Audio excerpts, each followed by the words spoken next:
Welcome to another deep dive. Today, we're plunging into a really pivotal historical event, one that dramatically reshaped the early days of Islam, the Battle of Badr.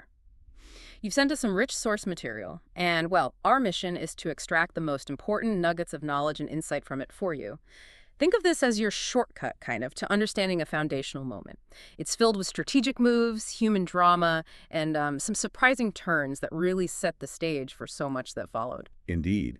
And it's interesting, this wasn't just seen as a battle in the conventional sense. It was a criterion, as it's known in the Quran. A criterion. Yeah, seen as distinguishing truth from falsehood, at least in the eyes of many at the time. We'll explore the lead-up, the clash itself, and the profound aftermath that reverberated for centuries. Our aim is for you to grasp not just what happened, but why it mattered so deeply, and, frankly, why it continues to resonate even today. Okay, great. So let's unpack this and dive right into the sources. Our sources tell us that this battle didn't just happen out of nowhere. There's a fascinating backstory here. It seems deeply intertwined with migration and, crucially, control of trade routes. That's exactly right. Hmm. After the Hijrat, that's the migration of Muhammad and his followers from Mecca to Medina, back in 622 CE, this new Muslim community, they began to intercept Meccan trade caravans. Okay, why? What was the goal there? Well, this policy seems to have had two main aims. First, to try and recover wealth that the Quraysh, Mecca's ruling tribe, had confiscated from Muslims when they left Mecca. And second, maybe even more importantly, to deter future attacks on their new home in Medina. It was a strategic pressure point. Right, hitting them where it hurts economically. And the sources point to one specific caravan as the real spark, right? This wasn't just any trade mission. No, not at all. This is where it gets really interesting. This specific caravan, it was led by Abu Sufyan ibn Harb, and it was returning from the Levant, possibly from Gaza, the sources suggest. And it was laden with merchandise worth an astonishing 50,000 dinars. Wow, 50,000 dinars. Yeah, huge money for the time. It was guarded by about 70 men, but its economic significance was immense because pretty much all the leading Meccan financiers had a share in this venture. So Muhammad gets wind of this incredibly wealthy caravan and gathers a small force. But the Meccans, they weren't caught completely off guard, were they? What did the sources say about how they reacted? No, they reacted quickly. Abu Sufyan, who's described as one of the most astute men in Mecca, he learned about the Muslim plan to intercept him. So he immediately rerouted his caravan, took it down towards the Red Sea coast, a longer but much safer route. Smart move. Very. But he also did something else. He dispatched a messenger, a guy named Damdam bin Amr al-Ghifari, racing back to Mecca to call for immediate help, protect the caravan. And this messenger, Damdam, he didn't just stroll in asking for help, did he? The sources paint this incredibly vivid picture. Oh yeah, talk about dramatic. He apparently rode into Mecca, cut off his camel's nose and ears, a traditional sign of extreme distress or disaster, turned its saddle upside down, tore his own shirt, Right. and starts yelling, "Oh, Quraysh!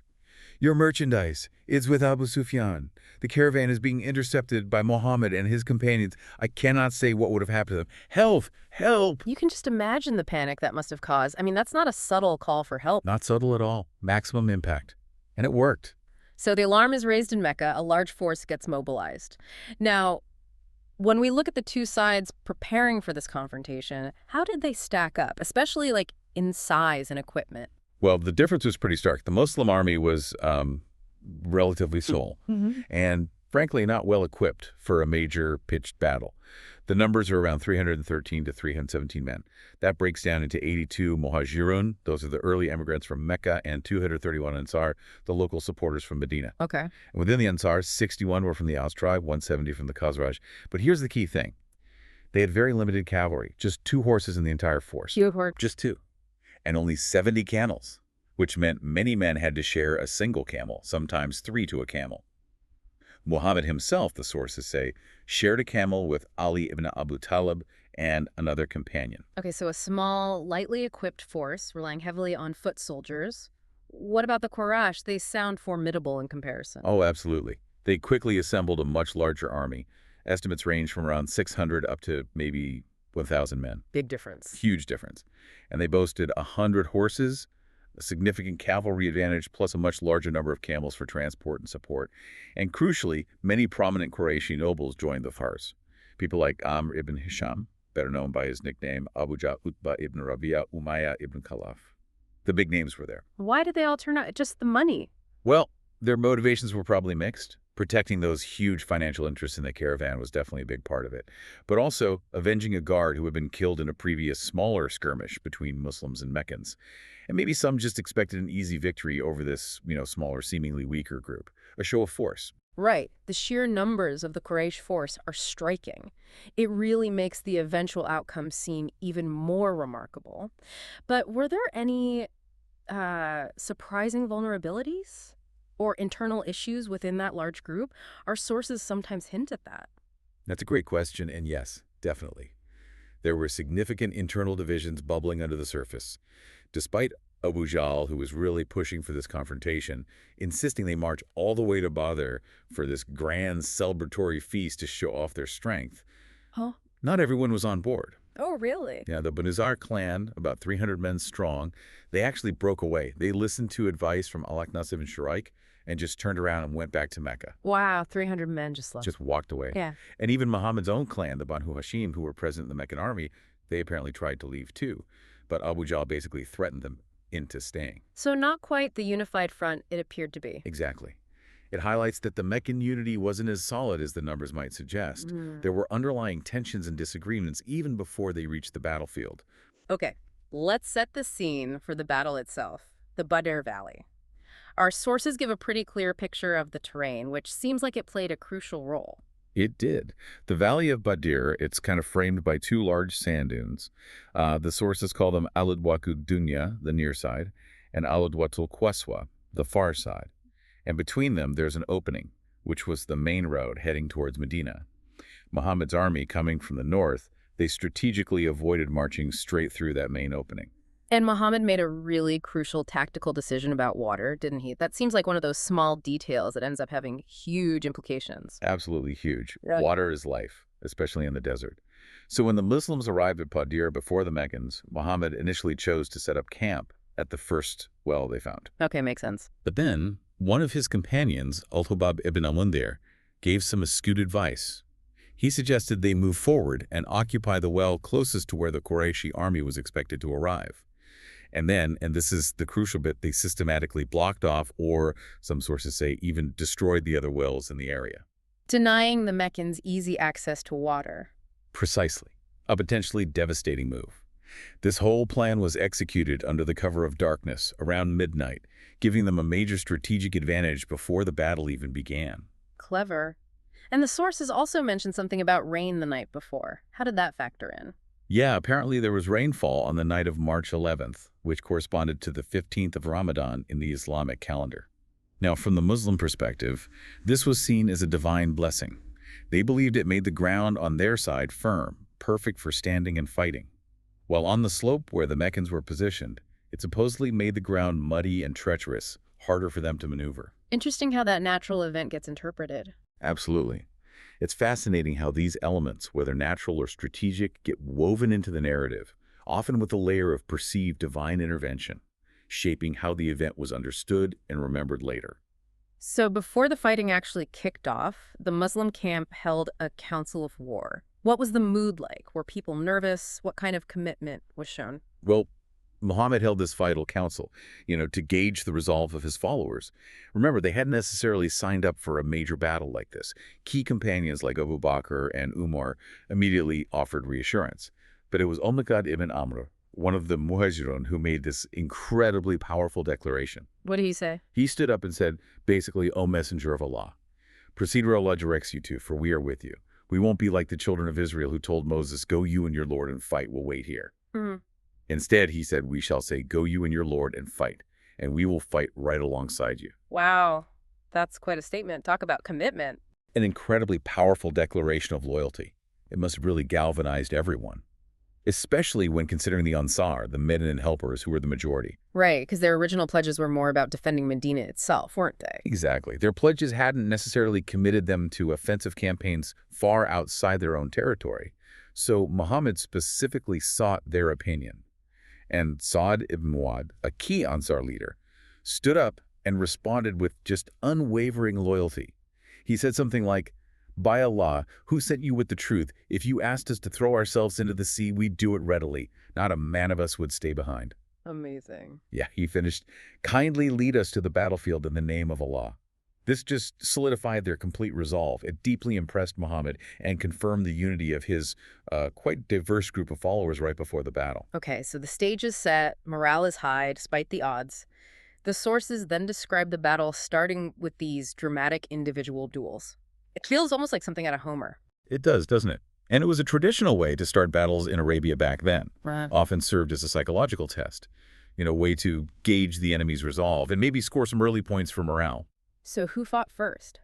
The first duel involved a Meccan named Al-Aswad bin Abdullah Sa'd al-Maksumi.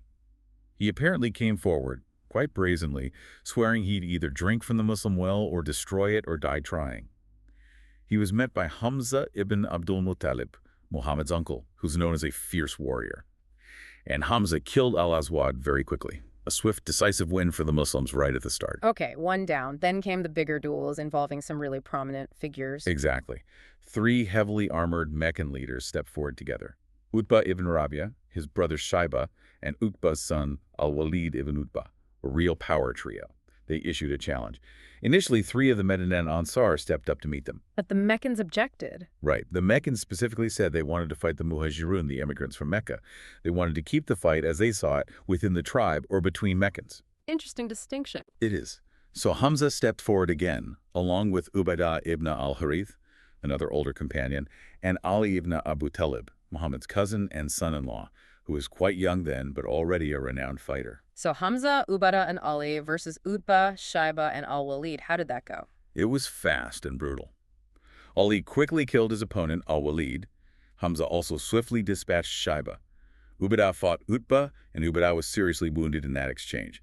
But then Hamza, having finished his own opponent, turned and killed Utbah as well. So 2 Meccan leaders killed quickly, 1 more killed after wounding a Muslim leader. Exactly. Ubaidah, sadly, died from his wounds later, becoming one of the first Muslim martyrs of the battle. But those initial duels were decisive victories for the Muslims. It must have been a huge morale booster for them and a serious psychological blow to the Quraysh right at the outset. Absolutely. So after these dramatic duels, the main clash begins. How did the tide turn so decisively for the Muslims? They were still heavily outnumbered, right? They were. The Meccans then charged, likely trying to use their superior numbers in cavalry, possibly under a cover of arrows, to overwhelm the smaller Muslim force. And during this critical, intense moment, the sources describe Muhammad as being deep in prayer. He was seen stretching his hands toward the Qibla, the direction of Mecca, pleading, "O Allah, should this group of Muslims be defeated today, you will no longer be worshipped." A moment of intense supplication. And then came this really memorable, almost symbolic act from Muhammad. Yes. After his prayer, he gave the order to counterattack. He stooped down, picked up a handful of pebbles, and threw them toward the advancing Meccans, a traditional gesture, almost like a curse or a challenge, while yelling out, "Defaced be those faces!" And the Muslim army charged. They surged forward with the battle cry, Ya Manr Amit, which means something like, O thou whom God hath made victorious, slay. A powerful, unifying call to action. And despite being outnumbered maybe 3-1, the Meccan lines just broke. They fled. How did that happen so quickly? It seems they did. The sources attribute this sudden collapse and rout of the much larger Meccan force primarily to divine intervention. Divine intervention. Yes, the Quran itself, in verses revealed shortly after the battle, describes thousands of angels descending from heaven to fight alongside the Muslims and to terrify the Quraysh. There are even accounts saying that Iblis, or Satan, who was supposedly present urging the Meccans on, saw the angels and fled in terror himself. So while we're focusing on the historical account from the sources, it's crucial to understand that for the participants, and in the subsequent tradition, the belief in direct, powerful divine aid was central to explaining this extraordinary victory. This belief helps explain how a battle of such immense significance reportedly lasted only a few hours. Right. The belief itself was a powerful factor. So the fighting's over, the Meccans are routed, but the implications were really just beginning. What happened with the captives, the Meccans taken prisoner? That must have been a huge decision. It absolutely was a pivotal moment. Muhammad had about 70 prisoners, many of them prominent Quraysh, including some who had actively persecuted Muslims back in Mecca. He faced a crucial decision: what to do with them. His close companion Abu Bakr suggested ransoming them. He argued they were, after all, kin, family members in many cases. Ransoming them would bring needed wealth to the community and perhaps soften relations. Makes sense from one perspective, but not everyone agreed. No. Umar, another key companion known for his sternness, argued strongly for their execution. He basically said that in this conflict between faith and disbelief, blood relationships meant nothing. He saw them as enemies of God who deserved death. Two very different views. What did Muhammad decide? In the end, Muhammad accepted Abu Bakr's counsel and opted for ransom rather than execution for most captives. And the treatment of these 70 or so prisoners, the sources offer really surprising detail here, don't they? Especially considering the time period. They really do. It challenges some common perceptions of warfare back then. The sources consistently highlight that the prisoners were treated humanely by their Muslim captors, even though the captors themselves often had very little food. How so? There's a quote attributed to some prisoners, recorded by the historian William Muir, that says, "Blessings be on the men of Medina. They made us ride while they themselves walked. They gave us wheaten bread to eat when there was little of it, contenting themselves with dates." Giving their prisoners better food than they ate themselves. Apparently so, in some cases. This kind of treatment is even credited with leading some of the captives to convert to Islam later on. That's remarkable. And there was another condition for release too, right? For the literate ones. Yes, another fascinating detail. Those prisoners who knew how to read and write but couldn't afford a monetary ransom could earn their freedom by teaching 10 Muslim children how to read and write. Using your captured enemies to start a literacy program? Essentially, yes. It's a remarkable piece of pragmatism and foresight, using the situation to spread literacy within the nascent Muslim community. Their education counted as their ransom. Incredible. What about casualties? How many were lost on each side? The Muslim losses were remarkably light, given the odds. 14 Muslims were killed, counted as martyrs, and our sources tell us their names are all known and revered. And the Meccans? Their losses were heavy, especially among their leadership. Around 70 Meccans were killed. This included major figures like Abu Jahl, the main instigator of the expedition, and Umayyah ibn Khalaf, another prominent opponent. There's a slight variation in the accounts regarding two other figures, Nadir ibn al-Harith and Uqba ibn Abu Wimi, who were known for particularly harsh treatment of Muhammad in Mecca. Some sources say they were killed during the battle, others that they were taken prisoner and then executed afterwards, possibly by Ali, on Muhammad's orders due to their past actions. Okay, so a decisive military victory, key enemy leaders eliminated, prisoners treated unexpectedly well. What did all this mean for Muhammad in this fledgling Muslim community? This feels like the real turning point. It was absolutely transformative. There's no other way to put it. Before Badr, Muhammad was in many ways still seen as a Meccan outcast, leading a relatively small group of followers in Medina. After Badr, he was elevated. He became the undisputed leader of a new, powerful community and effectively a seedy state in Medina. The victory forced other Arab tribes across the peninsula to sit up and take notice, to recognize the Muslims as a serious, formidable force to be reckoned with. And it affected internal Medinan politics, too. Significantly, it greatly weakened Muhammad's chief rival or opponent within Medina itself, Abdullah ibn Ubay. He was the leader of a faction that hadn't fully committed to Islam, and his influence waned considerably after the Muslims proved their strength and divine favor at Badr. And the irony, as you mentioned, is that it also kind of launched the political career of someone who wasn't even at the battle, right? Abu Sufyan. Exactly. That's one of the most fascinating twists of the aftermath. Abu Sufyan ibn Harb, the guy who successfully got the caravan away safely before the battle even started, he returned to Mecca to find that so many of the other leading Qurayshi nobles, his rivals, essentially had been killed at Badr.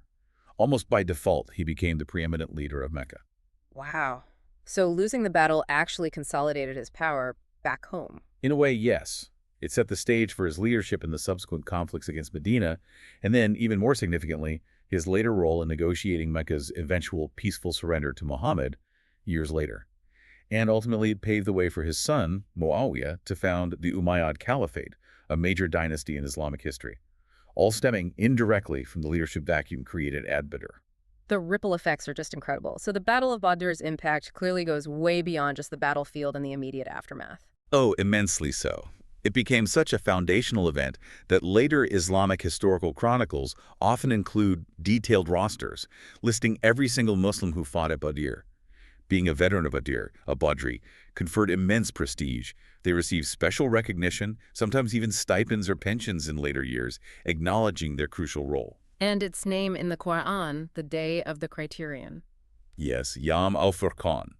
That name itself emphasizes its decisive nature in the Islamic tradition, a day that separated truth from falsehood, belief from disbelief and demonstrated clear divine support for the Muslim cause. It's enshrined right there in Scripture. And its legacy, as our sources show, isn't just confined to ancient history books or religious texts, is it? It continues to echo right up to modern times. Far from it. The name Badr carries huge symbolic weight.